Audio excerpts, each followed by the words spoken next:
Hello, spicy angels. I'm Annabelle, and this is the SpiceRack that you're watching. And today we're going to be looking at the players from Australian Survivor, and we're going to be rating their crushworthiness. So the SpiceRack, I used to do this as a blog post, but I thought I'd be a little bit extra and do it as a video this week and ongoing if I can be bothered. The general idea is that each week we're going to be looking at the contestants as characters with the aim of crowning the SpiceRack Crush List Hall of Famer for the season. And these crush picks, they generally change from week to week depending on what I feel like. There is no basis in reality to the SpiceRack. Definitely fan fiction. Fan fiction loosely based around the episodes and the characters that we see in it, but the worst kind of fan fiction because I center it all around myself. And I usually try and give each week a theme. This week's theme is going to be introducing you to my top 10 crush picks for All Stars, because that's necessary. So here they are in no particular order. Okay, I know I said no particular order, but I sort of lied because number one is definitely my number one. Nick has been my favourite Australian survivor and now probably my favourite survivor of all time from day one. Purely based on his crushworthiness. Looking at his little cast biopic in the very first time that we had this new version of Australian Survivor, I just knew instinctively that he was the man of my dreams.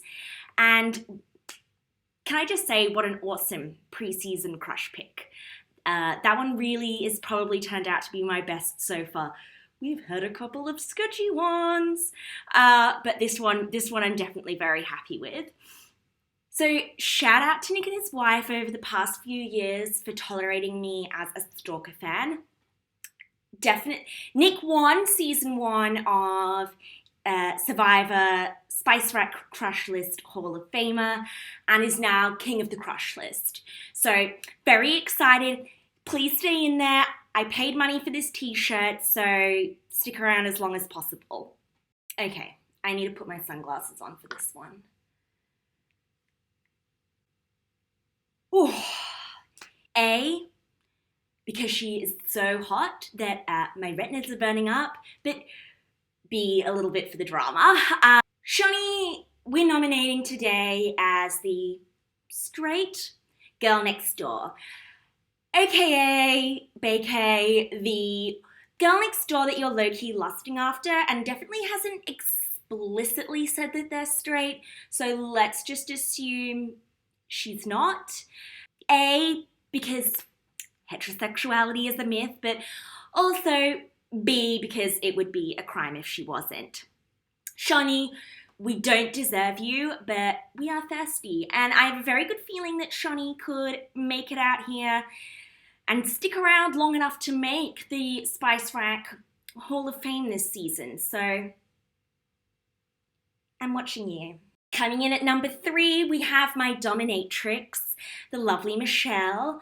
I have a general life policy where there are only 2 people who tell me what to do. My boss, don't have one currently, and my hairdresser. But having watched the way that Michelle totally dommed Ben in her first season, I would definitely make an exception for her. We've not really seen much from my favourite dominatrix this season, but fingers crossed, and frankly, it's not just the humidity today. I'm still worked up from what we got from her the first time round. Number 4, we have the Survivor Alpha Male. AK was another SpiceRack Hall of Fame winner from his original season, but is probably most famous, shockingly, in the Survivor community, not for his position in the SpiceRack, but as the most notorious alpha male. So alpha BK cannot be ignored. Check him beasting out in all of the challenges still. Love watching him absolutely nail these former pro athletes. I love that baby boy is out there on the weekends vibing out behind the DJ deck. And then he just kicks the shit out of people like Lee, who are probably doing something a little bit different. Why? Because he's just that alpha. Of course, every alpha has to have their beta. And coming up next, we have a beta male crush pick, Lockie. It was really hot in season 2 watching BK smash Lockie in the challenges and Lockie get like really worked up about it. So I'm really hoping that we get to see a little bit more of that this season. They're on the same tribe at the moment, so we're definitely missing out, but hopefully they both stick around long enough to see a little bit more action. Daisy, what is a girl to do?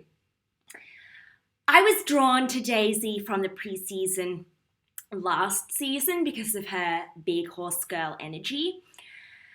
And as is universally accepted, horses are a gateway drug to bisexuality, and that really sucked me in. Now, Daisy had the audacity to, suggest horses are not a gateway drug to bisexuality, which is just anti-science, but B, try and deny she was a horse girl. Babe, giddy up. You're telling me you're not a horse girl and you're signing off with giddy up?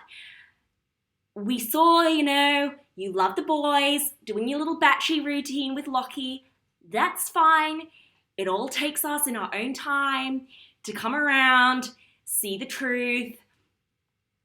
But don't try and tell me you're not a horse girl. You're a beautiful, sweet horse girl with an amazing mane of hair, and I just won't hear another word of it. And if I want to imagine you galloping around on a broom that you call Starlight and pretending to make out with Stevie, please just let me have my fun, okay? Giddy up. Patty Brooke. There's not really much to say about this one except she's obviously a total babe, seriously hot, and makes the list. Babe, I don't have a glass of wine to offer you, so please sit down, have a sip of my vodka lime, and please, just for 1 second, we all have a hot mess friend, okay? I am that friend. I understand, babe. But please, listen to me when I say you don't need him. I know it looks good now. I know he's, playing idols. He seems like he's going to swoop in, save the day, fix you, fix the situation. He's trouble, okay? You've been here before. Remember what happened last time with Henry. You are a beautiful, powerful, strong woman, and he is going to screw you and leave you, okay? You've got to stop trusting these guys. They're only out for themselves. Been there, babe. Okay, Jackie? Please don't depend on him. You know how this ends. Which kind of smoothly brings us into our toxic ex pick, Henry. Oh, Henry, you are so bad, but feel so, so good. It hurts. I nearly died, I have to say, last week when Nick sort of tried to tell him to back off a little bit. Kind of reminded me of, that guy who's hitting you up at the 2 a.m. Hey, what you doing, babe? And Nick's all like, dude, please, chill it out, cool it off. You only dumped her yesterday. We're out, man. There's plenty of other girls around. Maybe you should think twice about this. No, bro, don't worry. I know what I'm doing. I've got this. I'll hit her up. She'll be totally keen. It's fine. I know what I'm doing. I've been here before. This is not my first rodeo. Look, I'm just saying maybe it's a little bit too much too soon. Please cool it. We're friends. I don't want to get cancelled. Just please. Next up, and our final crush pick for this week, we have the most popular guy at the party, David. Obviously had to include David on the list. Everybody loves him. He's everybody's favorite, and he does make such fantastic TV. So, hi David, you're on the crush list. Next week's theme is going to be Australian Survivor players if they were depression coping mechanisms. And spoiler alert, David, not Henry, is going to be yoga. So tune in next video, next week, no, probably sooner. I have my charging cable now to find out which depression coping mechanisms the rest of the cast are.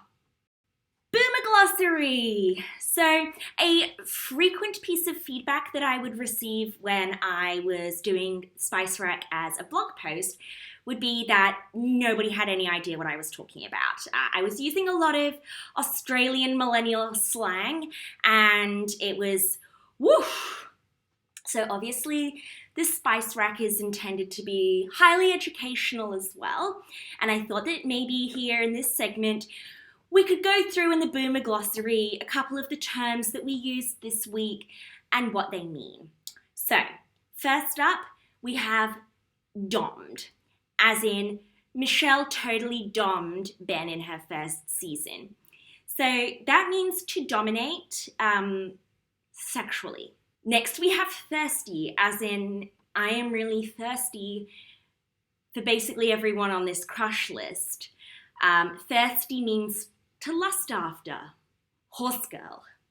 So I want you to just close your eyes, think back to when you were in school, but repress all of those sort of traumatic memories.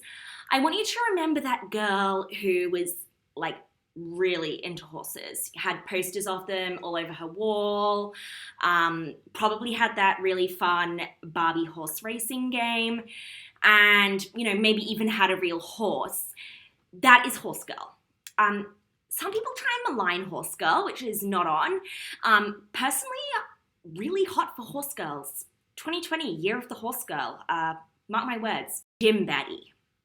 Okay, to be honest, I don't really know what this means. It's something one of my in real life crushes uses all the time, but I think it has something to do with another one of my in real life crushes, my gym crush, who is just really amazing at stretches and has fantastic eyebrows, and I'm really in love with her. The 2 a.m. what you doing text. So this is kind of the non-romantic millennial equivalent of the whole Romeo hanging outside of Juliet's window, being all like, trying to get some. So much for tuning in and watching my amateur content. This is my first time, so please be gentle with me.